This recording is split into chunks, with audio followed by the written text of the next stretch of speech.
শীতে গরম জলে স্নান করছেন, এতে বাড়তে পারে হার্টের ঝুঁকি। আরামের স্নানে কি লুকিয়ে হার্ট অ্যাটাকের ভয়?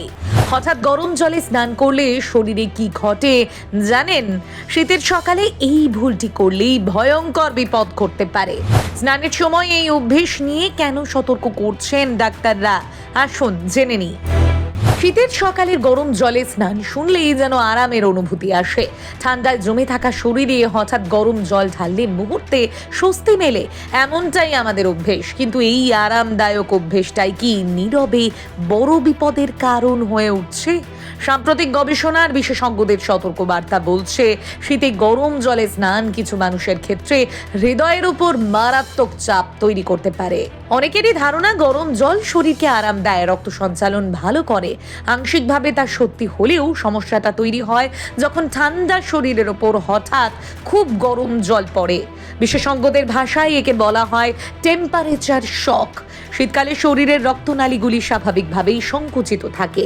এই অবস্থায় আচমকা গরম জলের সংস্পর্শে এলে স্নায়ু ও রক্তনালীর উপর চাপ পড়ে। এই তাপমাত্রার হঠাৎ পরিবর্তনের ফলে রক্তচাপ খুব দ্রুত ওঠানামা করতে পারে।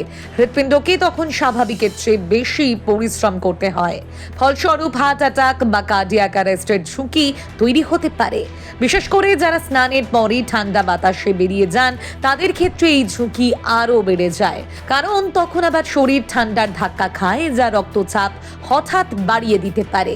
আমেরিকান হার্ট অ্যাসোসিয়েশন জানিয়েছে, শরীরের তাপমাত্রায় বড় ধরনের তারতম্য হৃদয়ের উপর অতিরিক্ত চাপ সৃষ্টি করে। জাপানের গবেষকরা ওই বিষয়টিকে গুরুত্ব দিয়ে দেখছেন। তারা একে হার্ট শক ফেনোমেনন নামে চিহ্নিত করেছেন। জাপানে গরম জলের বাথটাবে স্নানের সময় হঠাৎ কার্ডিয়াক অ্যারেস্ট বা আকস্মিক মৃত্যুর একাধিক ঘটনা নথিভুক্ত হয়েছে, যা এই ঝুঁকির দিকে ইঙ্গিত করে। ব্রিটিশ হার্ট ফাউন্ডেশনের মতে, তাপমাত্রার এই আকস্মিক পরিবর্তন হৃদয়ের স্বাভাবিক ছন্দ বা রিদমকে ব্যাহত করতে পারে। এর প্রভাব সবচেয়ে বেশি পড়ে 50 বছরের ঊর্ধ্বে বয়সীদের উপর। যাদের ডায়াবেটিস, উচ্চ রক্তচাপ, কোলেস্টেরল বা আগে থেকেই হৃদরোগের সমস্যা রয়েছে, তাদের ক্ষেত্রে ঝুঁকি আরও বেশি। তবে এর মানে এই নয় যে শীতে গরম জলে স্নান একেবারেই করা যাবে না। প্রয়োজন শুধু একটু সচেতনতা। বিশেষজ্ঞদের পরামর্শ অনুযায়ী স্নান শুরু করার সময় সরাসরি মাথায় গরম জল ঢালা উচিত নয়। প্রথমে হাত ও পায়ের পাতায় জল দিন, যাতে শরীর ধীরে ধীরে তাপমাত্রার সঙ্গে মানিয়ে নিতে পারে।